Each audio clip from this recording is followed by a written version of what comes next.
Ladies and gentlemen, please be seated and please move to the inside of the row and introduce yourself to your neighbor and be friendly. We're going to be a full house. We're trying to start quickly so you can leave here on time.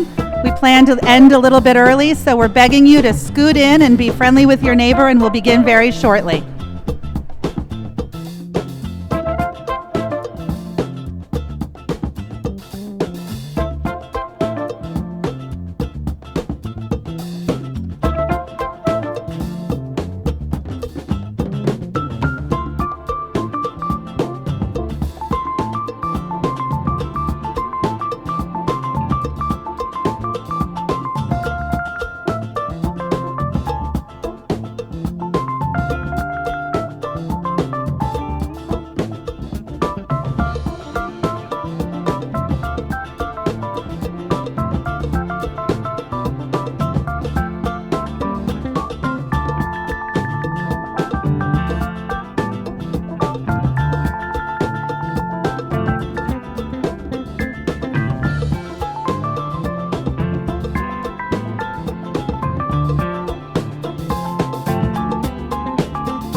I'm going to begin my introductory remarks now, and I would ask everybody to have a seat. Come on in from the outside.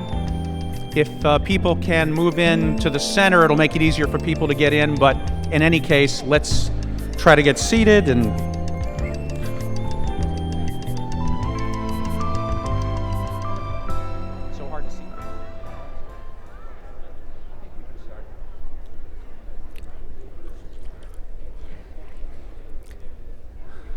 Good afternoon. I'm Don Weinberg, Chairman of the Board and Executive Vice President for the Harry and Jeanette Weinberg Foundation. We're delighted to have all of you with us in the annual Community Gathering's wonderful new venue, Baltimore's historic Hippodrome Theatre. Finally, I get to do the Hippodrome. Thanks for joining us today to celebrate the work of the Weinberg Foundation over the past year. This large turnout of close to 1,200 people is a testament to the fact that the Foundation's grants are having a major impact and to the magical lure of free food and drink. Some here this afternoon have traveled from as far as Israel and Hawaii. So to our Israeli friends, shalom. To our Hawaiian friends, aloha. And to our Israeli Hawaiian or Hawaiian Israeli friends, shaloha. I'd like to introduce my fellow trustees of the Weinberg Foundation. Barry Schloss, just raise your hand or stand up, whatever you prefer. Robert Kelly Jr. and Ellen Heller. Oh, now I can see you. And our fifth trustee, Alvin Awaya, is based in our Hawaii office and remains there today, but he sends his regards, his warm regards. I'd also like to recognize our former trustees, along with their spouses. Bernie and Beverly Siegel, don't see them yet. They'll come in. Bob and Rosemary Kelly. Representing a former trustee, my dad, Nathan Weinberg. Here today is my mom, Lillian Weinberg. I also want to recognize, although he's not here today, my friend Timothy P. Kelly, also a retired trustee who is in Scranton, Pennsylvania, and sends his best regards to all. And we still recall with love and fondness William Weinberg, who served as a trustee until his passing in 1994. I'd also like to recognize Foundation President Rachel Garbo Monroe. Rachel was recently named to the Jewish Forward 50, and she'll also make a presentation in a few moments. I've got to say, we at the Weinberg Foundation are so absolutely proud to have Rachel as our leader. What an effective leader, and what a kind and thoughtful person Rachel is. You all agree? And of course, we're proud that our featured speaker today is Tom Tierney, founder of Bridgespan Group. I've heard Tom speak before, and I'm telling you, you're in for a real treat. Tom, welcome. There are many elected and public officials or their designated representatives joining us today, and I'd like to recognize each of them and apologize for maybe not having this list in the proper order. And you know, we'd really be happy if you'd all wait until the end of our list for your applause. How happy would we be? Happier than a witch in a broom factory. So if each of you would please stand as I call your name. Maryland's Lieutenant Governor Anthony Brown. Save it. Maryland Controller Peter Franchot. Baltimore Mayor Stephanie Rawlings Blake. City Council President Jack Young. City Councilman Carl Stokes. City Councilman Ricky Spector. Baltimore City State's Attorney Greg Bernstein. Maryland State Delegate John Carden. Maryland State Delegate Brian McHale. Maryland State Delegate Dana Stein. Howard County Executive Ken Ullman. Matt Gallagher, Chief of Staff for Governor Martin O'Malley. Catherine Motz, Deputy Chief of Staff for Governor Martin O'Malley. Marianne Kreitner, representing Maryland U.S. Senator Barbara Mikulski. Bailey Fine, my cousin, representing Maryland U.S. Senator Ben Cardin. Vernon Sims, Chief of Staff for Elijah Cummings. Callie Parthamos, Deputy Chief for Economic Development. Lori F. Morris, Chief of Staff for Senator Douglas J.J. Peters. Nancy Sorosky, a high school classmate of mine, representing County Executive Kevin Kamenetz. Kim Nelson, Deputy Chief of Staff for Mayor Stephanie Rawlings Blake. And Ganesha Martin, Special Assistant to the Mayor. If there's anyone, please.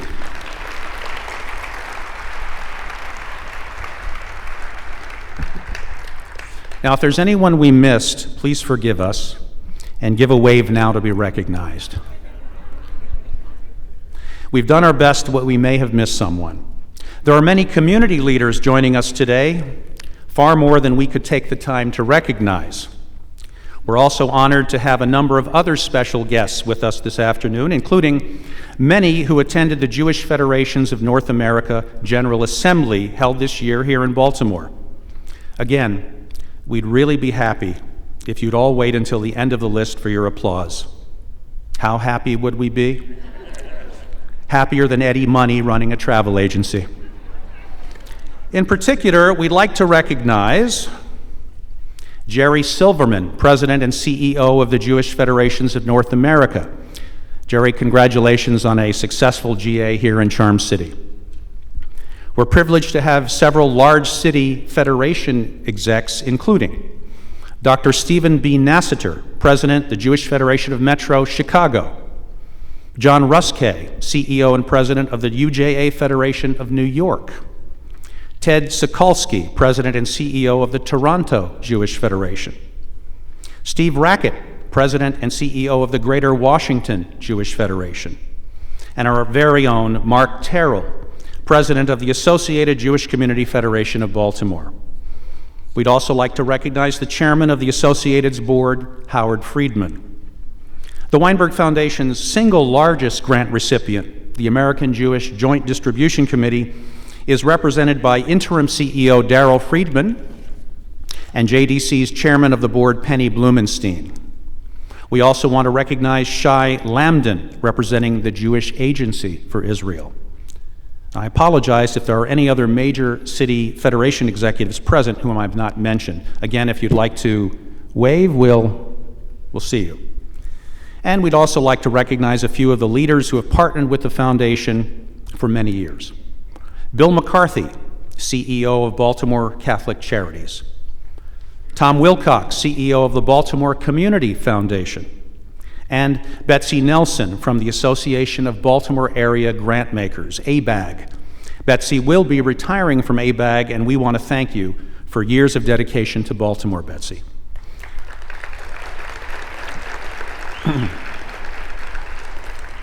As a strong example of succession planning, ABAG has already named Celeste Amato as the newly selected president of ABAG. Congratulations and best of success in your new position, Celeste.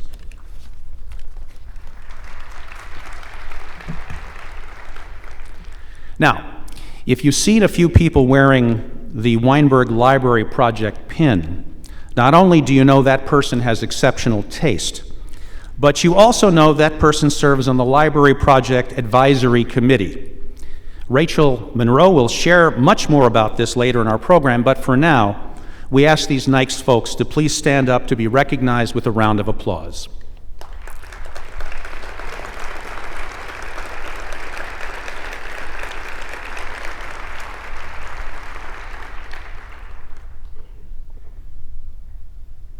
Today's event also includes several Israel Mission alumni. The Weinberg Foundation continues to lead the annual Weinberg Foundation Maryland Influentials Mission to Israel. And we'd like to thank prior partners and funders, including the Baltimore Jewish Council and the Meyerhoff family, especially Terry Rubenstein. Thanks also to Beth Tefillah Congregation for their assistance. As a result of the Israel Mission Program, more than 400 leaders, mostly from the state of Maryland, but a few from Pennsylvania, Indiana, and Hawaii, now have a first-hand perspective of the complexities of life in Israel and the Middle East, and of the Foundation's philanthropic work in Israel. It's fortunate that the Weinberg Foundation has the resources to make the grants we do. Really fortunate. But without many of you, those resources wouldn't be used as effectively or as timely.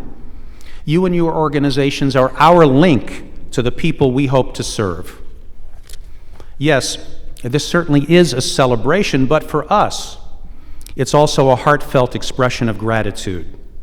We wish to take this opportunity to thank the Weinberg Foundation's numerous partners and friends who've engaged with the Foundation in such meaningful and powerful ways, not just this year, but for many years, and we hope for many more.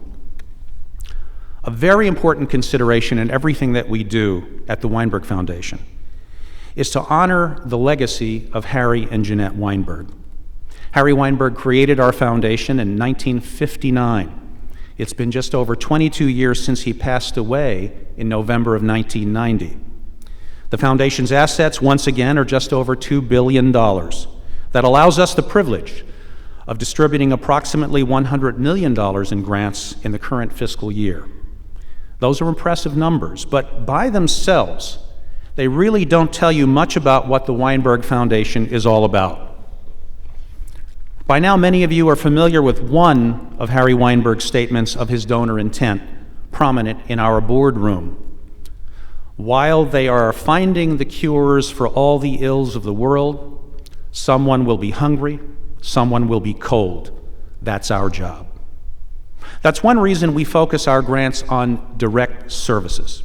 But it's important to know that Harry Weinberg also spoke often of his particular empathy for the working poor and the importance of gainful employment and self-support.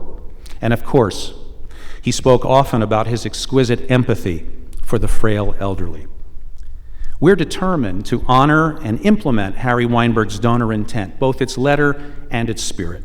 And so while the Weinberg Foundation has developed and matured, we're proud that we've always kept squarely in the center of our thoughts Harry's vision, Harry's goals. That has been a constant, carefully protected and honored. Certainly there has been change. I suppose you could say we've become much more user-friendly since the early years after Harry Weinberg passed away.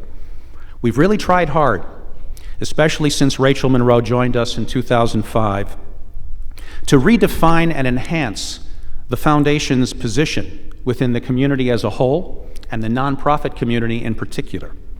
We believe that we've become more transparent, more accessible, and more effective. The annual community gathering is a product of that effort. Now, I'll complete my 3-year term as the Foundation's chairman of the board at the end of February. Don't worry, not that you would. I'm not going anywhere. I'll continue to serve as the full-time executive vice president and in-house attorney of the Foundation. So as I complete the final months of my term as chairman, I'd like to reflect on what my colleagues and I believe is the core theme of the Foundation's grant making. That is, within the context that we make grants to help alleviate poverty, what is our core theme in trying to do that? Fulfilling potential.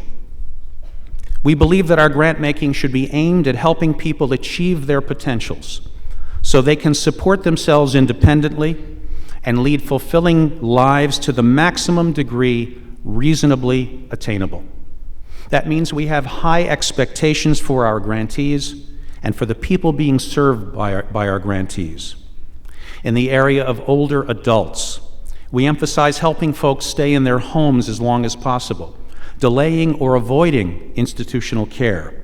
In institutional care, when it's necessary, we emphasize a culture change that encourages folks to do as much for themselves as they're capable of doing. We're trying to develop better professional and family caregivers when caregiving is needed. In the field of workforce development, we emphasize job readiness, training, placement, and retention strategies so that people are supporting themselves and learning how to build a career and savings and wealth. In the disabilities field, we emphasize programs that are effective in helping people with disabilities develop their abilities so they can live and work in the community whenever reasonably possible. The themes of integration and inclusion support that emphasis. When we support programs for youth, including education, the goal is that our youth acquire the knowledge, skills, and attitudes required for success in the world. The Library Project is just the most recent implementation of that effort. Even when we support programs for those who are called homeless, the ultimate goal is that to every extent reasonably possible, these folks can turn their lives around, get and keep gainful employment, and live in their own apartments or homes that they pay for with the money they earn. And when we support food banks and health centers, we intend that people will use those services to assist their efforts to become self-supporting and no longer in need of those services. What does success look like? Take just one example among many. This one we learned about at a Jewish Funders Network conference. How about a 9-year-old boy with autism whose parents were told by public school experts that he wouldn't get any better? Not accepting that verdict and having high expectations, they found other services. that employed assistive and adaptive technologies like customized keyboards to reduce frustration and increase communication. Today, that boy is a grown man with a master's degree.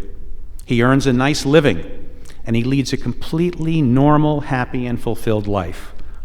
Think what can be done when we have the right approaches and employ our funding intelligently.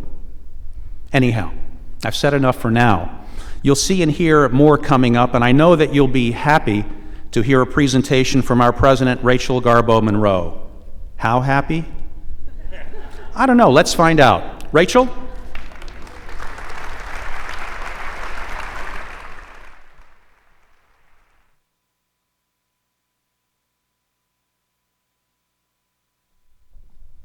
Pretty good chairman of the board, huh?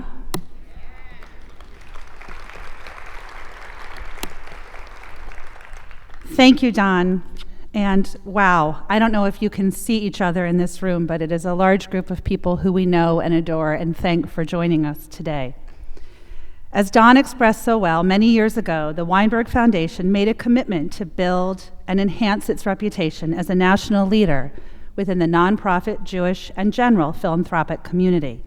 We hope that today you each find the Weinberg Foundation to be even more professional, more responsive, and more engaged with the community in our hometowns and around the world. The trustees of the foundation have embraced these efforts, and I want to personally acknowledge and thank Don, Barry, Rob, and Ellen for their leadership and their support. Thank you all very much. I would also like to thank our superb program directors for being the hands and the feet of the foundation, helping to identify superior direct service providers, and then doing the hard work of research and due diligence, moving mountains of paperwork, and reporting back to the board, all before a single grant is made. So I thought it would be appropriate and meaningful for you to hear briefly from each of the foundation's trustees and program directors as they reflect on various aspects of the foundation's work and continued growth and development.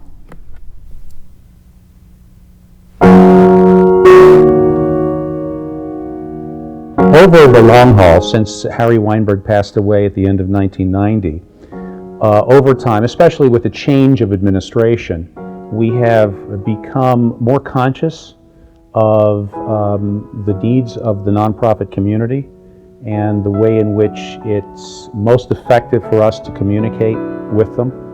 And I think that's resulted in a, as I said, a much more user-friendly approach that we've had. We've become much more accessible. And as time has gone on, we've also learned, and we've shared that learning with each other, which was something that I don't think we did as much in the old days.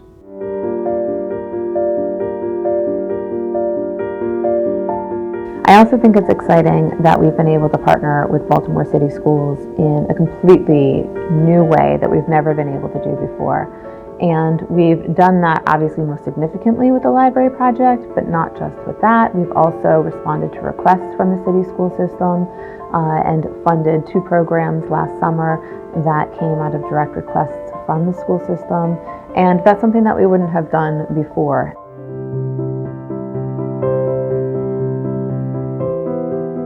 In a 11-year period, we will pay $16 million of total support to the schools, a very significant amount, and all of it towards scholarships, which will allow students to attend who might not otherwise be able to go, or schools to admit people that they might not be able to admit otherwise. That expenditure is significant, and we believe it's a landmark amount in and among the foundations that support schools.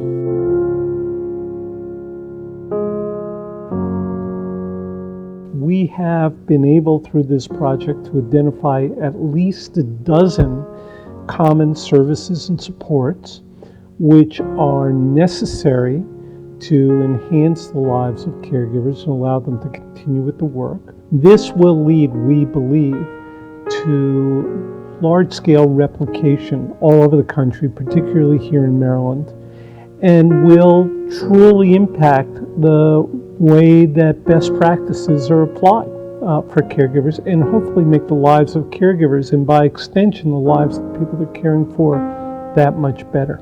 I am very excited by what we did.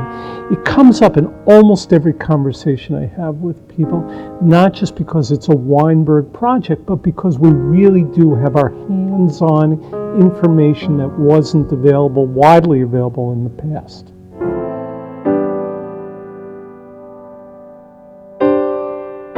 Over the decades, I have been so proud of the Weinberg Foundation's support, really partnership, with the American Jewish Joint Distribution Committee, known as the Joint JDC, but particularly the Weinberg Foundation is supporting the Weinberg Early Childhood Center. Now this is interesting because in this way the foundation has linked the JDC and Baltimore. It's brought a very special model for early childhood centers, packed parents and children together to design with the Johns Hopkins School of Education a program that's going to take infants, actually begin prenatally, and bring in parents, educational programs from nutrition to parenting to literacy, health services, so that these children, and it will be a diverse population of children, will be ready to go when they enter the school system.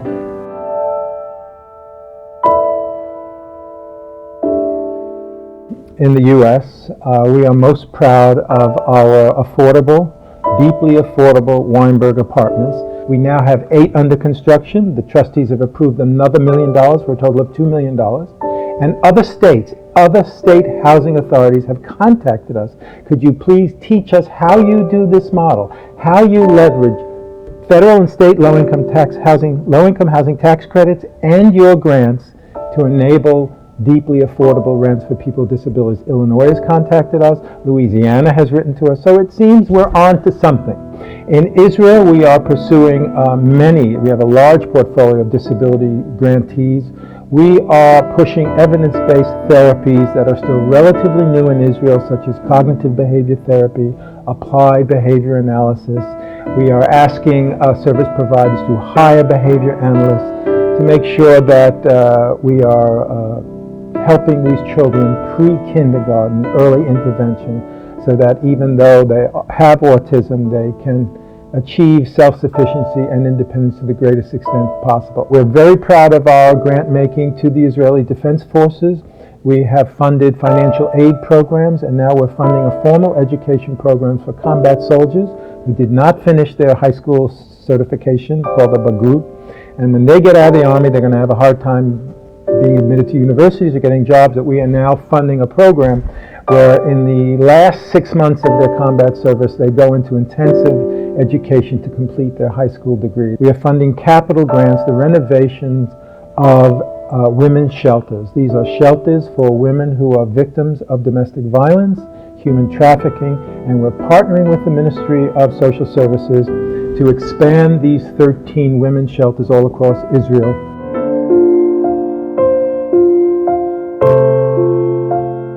A lot of the issues that we look at really are affecting generational poverty. And I would say some of the programs that we support, including the National Fund for Workforce Solutions, which is one of our larger grants, is really addressing the proper training for individuals to become certified and to have really good career paths beyond just getting the basic entry-level job.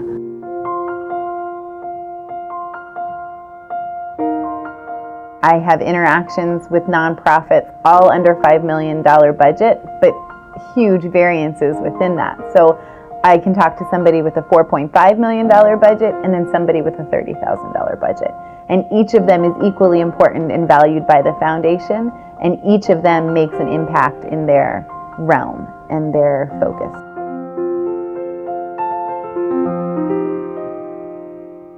This is sort of like being the great and powerful Oz, just without the smoke and the creepy green skin. You're seeing me today as most of my colleagues at the Weinberg Foundation see me on a weekly basis, and that is via video conference. I'm sitting in my office in my hometown of Scranton, Pennsylvania. My image is being broadcast to the Weinberg Foundation boardroom, which every Tuesday morning at 9 a.m. our program committee meets to review Letters of inquiry that have been received within the past week, and to make decisions on due diligence and other grant recommendations that we've received. I try my best to replicate some of the best programs that come to the Weinberg Foundation here in my hometown of northeastern Pennsylvania. In the last year, we've had several instances of that. We worked with Amy Klein and with Kate Sorstad to bring a client choice food pantry to Scranton. Also worked with Stan Goldman to bring deeply affordable housing units to individuals with intellectual or somatic disabilities. These are just some of the great ideas that the Weinberg Foundation has an opportunity to fund on a national and global basis, and that I have the opportunity to bring to my hometown of Scranton.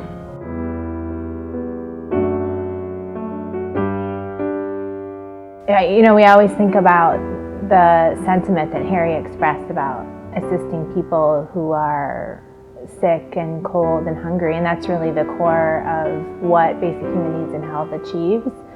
One of the things that I get to be involved in as a representative of the foundation is the city's effort to make homelessness rare and brief. And it's not necessarily about making grants or writing checks, but about being at the table and helping to put in place long-term solutions, which I think is really also part of the legacy.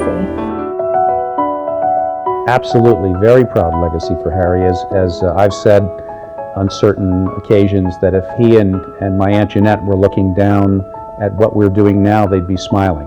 They really would be proud.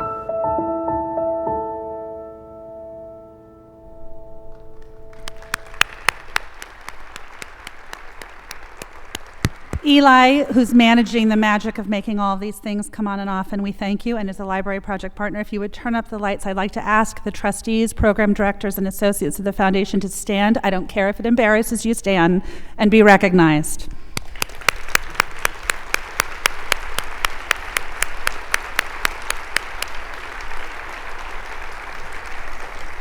I'm having a little Jewish guilt as a mother before I continue. There's a lot of chairs and seats here, and there's some of you standing, so please feel free to sit down. So as you saw together, we work hard, we laugh hard, and we eat a lot. Sometimes on a Tuesday, you can find us having lunch together after the program committee meeting, where we discuss grants, as you saw. Those lunches feel to me like a Shabbat dinner table. You have to fight for your food, you have to fight to get a word into the conversation, and you feel lucky and blessed to be part of such a ritual. But no matter how special this Weinberg team is, none of this work would happen without the legacy of Harry and Jeanette Weinberg. We host this event in November to remember Harry, who died on November 4th, 1990. And his legacy is a remarkable one that, God willing, will continue for generations to come long after all of us. As I reflect on the past year, it is difficult to single out a handful of grants that somehow rise above the hundreds of others. A few projects are particularly special to the foundation and reflect our efforts to become a more effective partner with all of you in our combined work to help those who need assistance in this moment of their lives. We are especially proud of our commitment to the Jewish community worldwide and to older adults who need additional support and services at the end of their lives. One example of a multi-year grant that has special meaning to all of us is the Weinberg Holocaust Survivors Emergency Assistance Fund.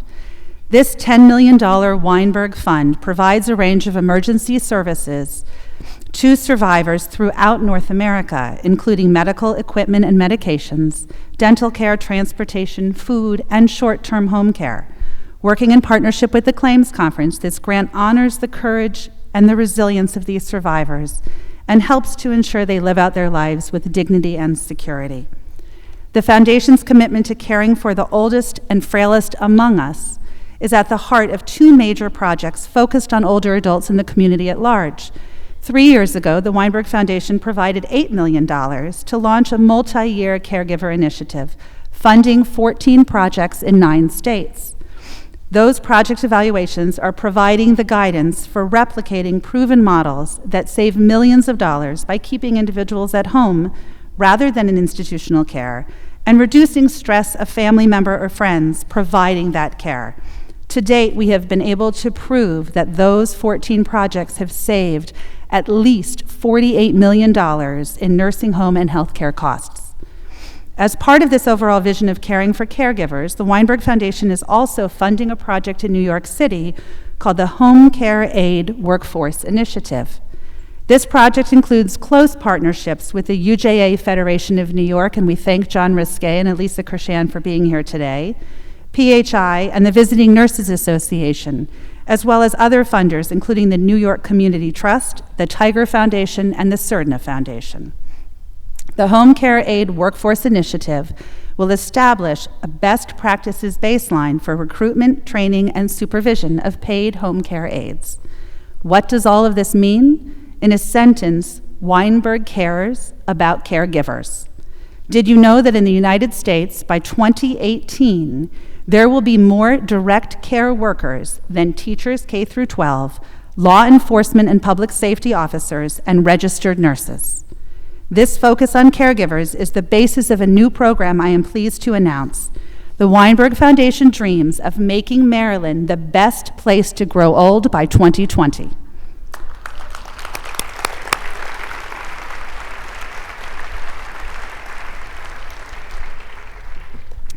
This new multi-year, large-scale effort will work with existing nonprofits to develop and reimagine all of the services we will need in Maryland to support all caregivers who serve older adults, as well as adults with special needs or disabilities. One more final project to share.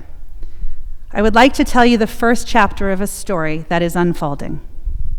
In 2011, a group of innovative and committed partners representing more than 30 organizations, shown on the screen behind me, and it takes a few screens to show them all, crossed sectors and came together to impact the lives of Baltimore City students. While the concept was simple, transform Baltimore City school libraries into inspirational spaces, the outpouring of support and excitement was overwhelming. This is the story of what happens when a community looks at what each has to offer and people start dreaming.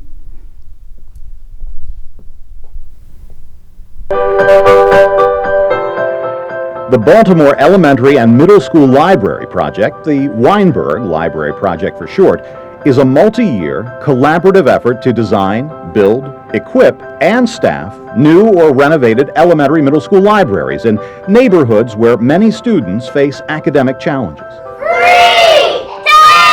1!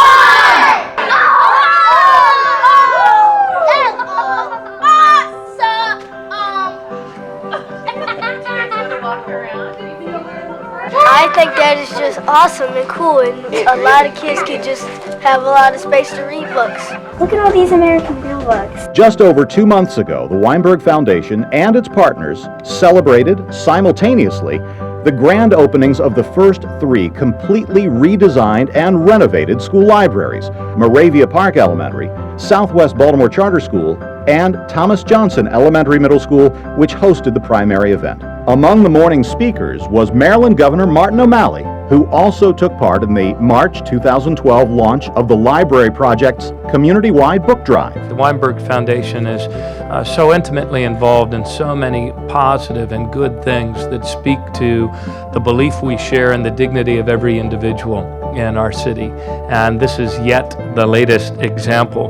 This library is really a testament to what we can accomplish when we work together. These new libraries and those to follow include thousands of new books, e-readers, computers, and other learning technologies. The Enoch Pratt Library Parent Place for parents and guardians to visit the library, informal reading areas, and separate areas for study and research, instruction, and group discussion. The Weinberg Foundation has committed up to $5 million for as many as 12 school libraries over 5 years. And thanks to the formal evaluation strategies implemented by the Baltimore Education Research Consortium, known as BERC, the foundation will have tangible results showing the impact of these new libraries within the school community and, most importantly, for the students themselves. We are confident these transformed, inspirational, state-of-the-art spaces for learning and literacy will help underserved young students to develop critical reading and thinking skills, which will contribute to greater success in school and in life.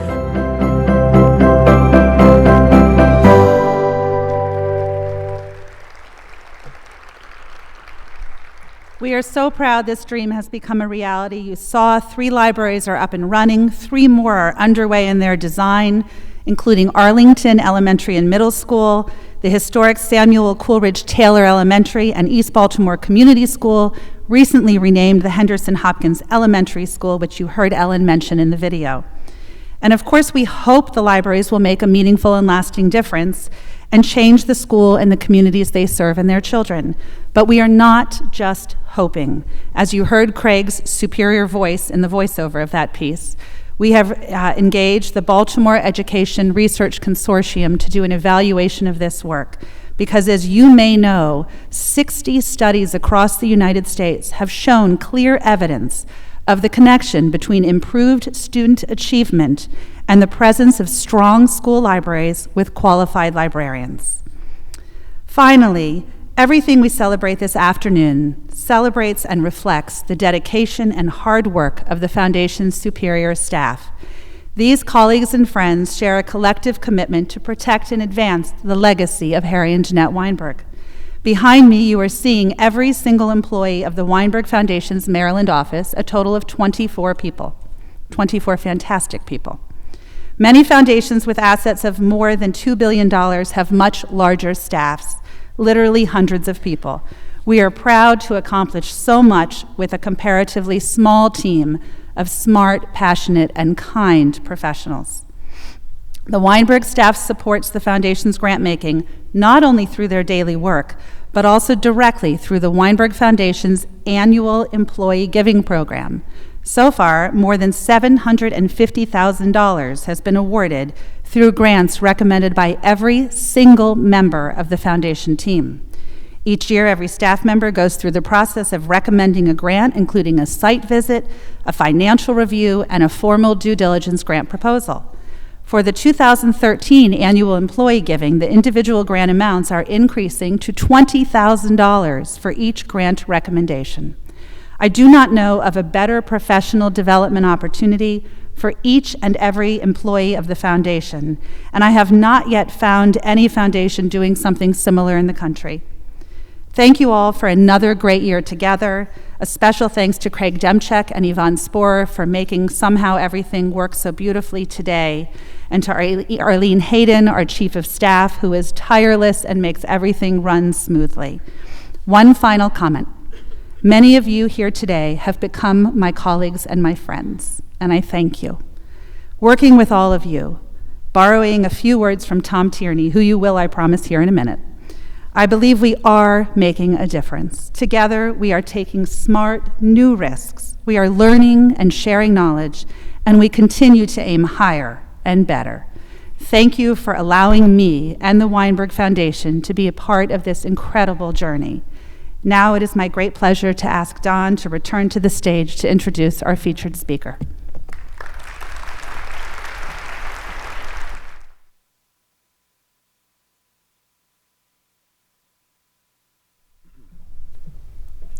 Thank you, Rachel. Isn't she great?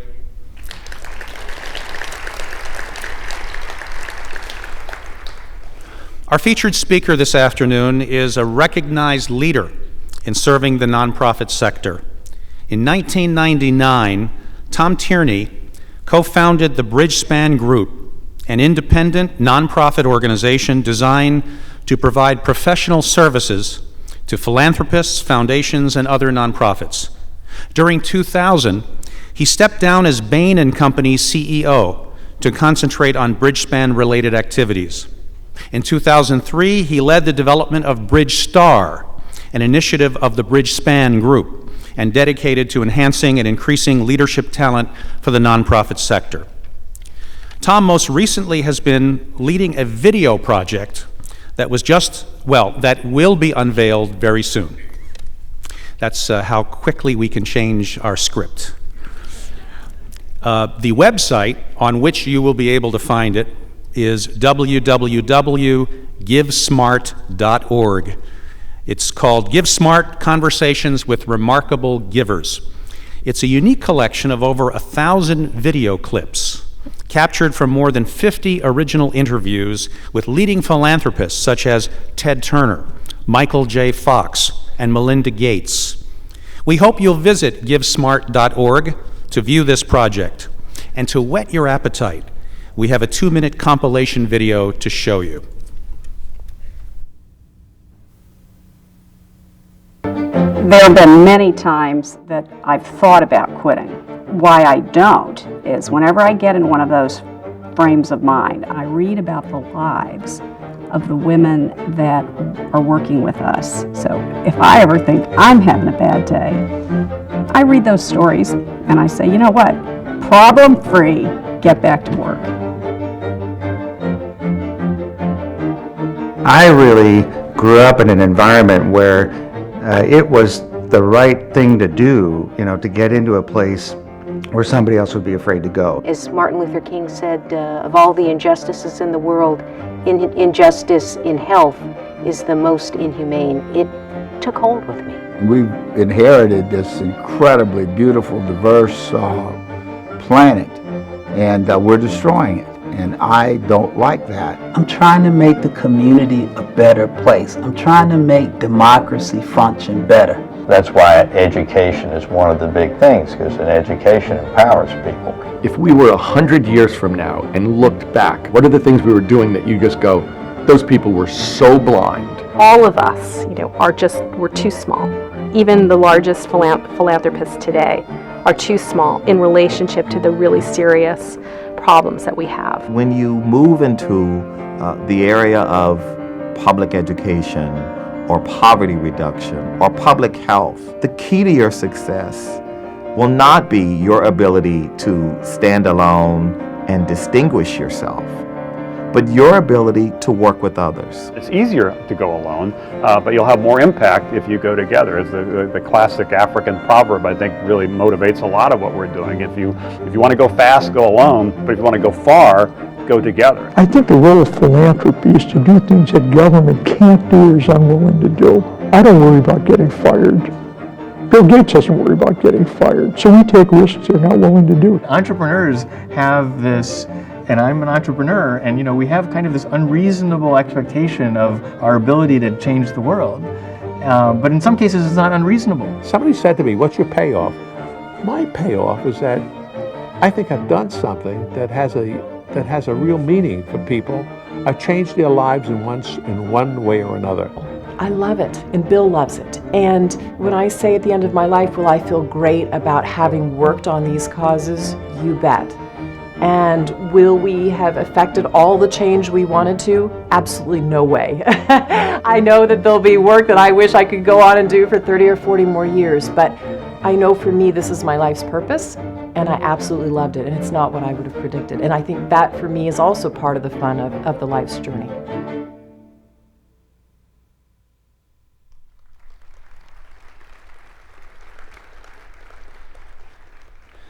We could go on for many minutes detailing Tom's deep and diverse resume. He frequently speaks and writes on a variety of topics related to nonprofit leadership and philanthropy. He also lectures at Harvard Business School, where he also chairs the Harvard Business School Initiative on Social Enterprise, and he lectures at the Stanford University Graduate School of Business. Tom has contributed to numerous case studies and publications, including in the Harvard Business Review. And of course, he most recently co-authored with Joel Fleischman, Give Smart, Philanthropy That Gets Results, which was published in March of 2011. I've heard Tom speak on a number of occasions at the Philanthropy Roundtable, and I can tell you you're in for a treat. Please join me in welcoming Mr. Tom Tierney.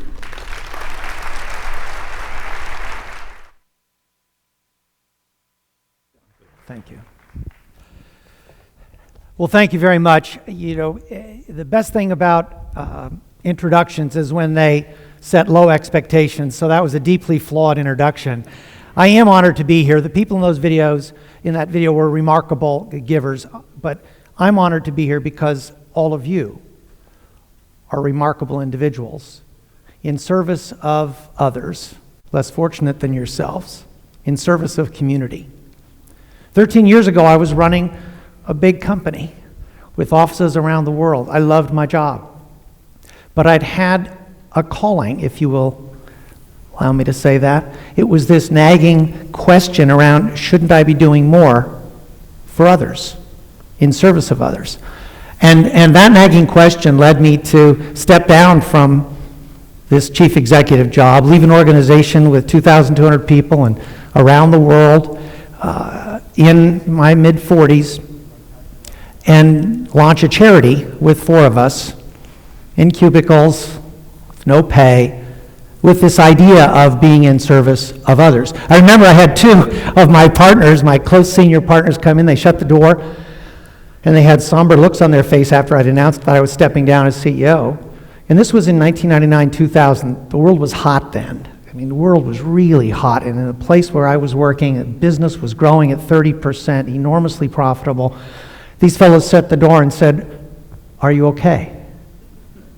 And I didn't understand. And they asked, "Well, did the doctor give you bad news?" They thought I had learned something that was causing me to retire. I wasn't retiring, I was repotting. I was moving on to something that I felt I had to do.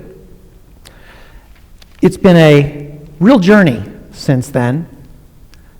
I made a number of observations in preparing for speaking with all of you today. And the first is, what a privilege to serve others. What an honor to serve others. And the second is, it's hard. It's really hard. You know, I used to think business was hard, and business is hard. And I love business. I love the competition of it. I love the winning. But serving others in collaboration is really hard. It's harder to change a life than make a widget. Much harder. And it's harder on multiple dimensions. One thing I've learned, and I sort of knew this in business, but it really is driven home, and you all know this, you practice this, it's intuitive. Not much important happens by doing something alone. You don't, it's what Steve Case said in that video. You want to accomplish something important, you're going to do it with and through others. And that isn't always true in business, or at least it doesn't feel that way, but in the social sector, it is absolutely true. It took me a while to really understand that. It took me a while to understand the implications of this working in a collaborative way. You know, we called Bridgespan because we thought we were bridging the business and the social sector, and yes, we were. But it turns out there were a bunch of other bridges. 1/3 of our work is with donors. 2/3 of our work is with the nonprofit organizations they support. We're bridging sources and use of capital. Those nonprofit organizations are increasingly collaborating with one another, collaborating with government agencies, collaborating with beneficiaries in the communities they serve. There are bridges all over the place. We entirely underestimated early on the importance of those bridges. Now, a little disclaimer about today. I don't know about all of you, but I'm work in process. So I understand things now, or at least I think I do, that I didn't understand 5 years ago. I'll be better 5 years from now. So my remarks today are work in process. I'm still learning. I am learning, though, about the importance of collaboration. And Don mentioned Joel Fleischman and Give Smart, the book that we collaborated on together. It was actually Joel's second book in the foundation or grant-making space. His first one's called The Foundation. So let me tell you a story about Joel Fleischman. Joel Fleischman is one of the wisest people I ever know. Joel Fleischman changed my life. Bridgespan would not exist were it not for Joel Fleischman. Because Joel Fleischman is not just a professor of public policy at Duke University. He also, for many, many years, was president of an anonymous foundation called the Atlantic Philanthropies that most of you have probably heard of and maybe dealt with. And there I was running Bain & Company with this idea of somehow, you know, I had a little bit of success in my own way, but I wanted to pursue significance. I wanted to serve. And I met Joel Fleischman. And Joel invited me into New York to this anonymous office.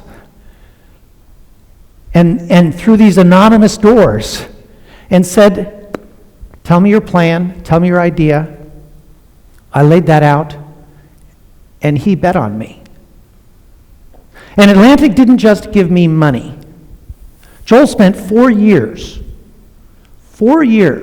helping me put together a board, traveling with me to speak to other donors, helping me recruit people, helping me find a law firm. I had no idea. While I was running this company, Joel's helping me do these things. He didn't just give me money. He gave me support. And he didn't just give me support, he actually gave me courage. Because at the end of the day, when I had to walk off that plank and dive into this unknown water, Joel was there saying, it will be okay. So the Give Smart project that Joel and I launched 2 or 3 years ago, this collaboration on a book, kind of was full circle. It was me coming back to him saying, you're the wisest person I know in the field of foundations and philanthropy. Let's share what you know, your research, with Bridgespan's hundreds of projects, with what little I can bring to the table, and let's create a book, and then the website, and now video series that may be useful to others who are trying to achieve more with their limited resources. It's been a wonderful journey, and what I want to do today is share just a few headlines. Headlines that are built of patterns. The work that Joel and I did, the work that Bridgespan's done, even these video interviews, which are spectacularly inspiring, are all in some sense an exercise in pattern recognition. The engineers in the room will appreciate that, to figure out what's working and what isn't working, and why. So what I'm going to do is discuss a few patterns that may be relevant to some of us who are working to be in service of our communities. Pattern number 1, related to philanthropy, and this caught people's attention, and both Joel and I had a number of interesting media interviews. The natural state of philanthropy is underperformance. Gosh, that's kind of a thing to say. The natural state of philanthropy is underperformance. What does that mean? It means we can do better, but we don't. And Joel has been in this field for decades. I just have a decade and a half. That pattern is rampant. Now, why is that? Why would the natural state of philanthropy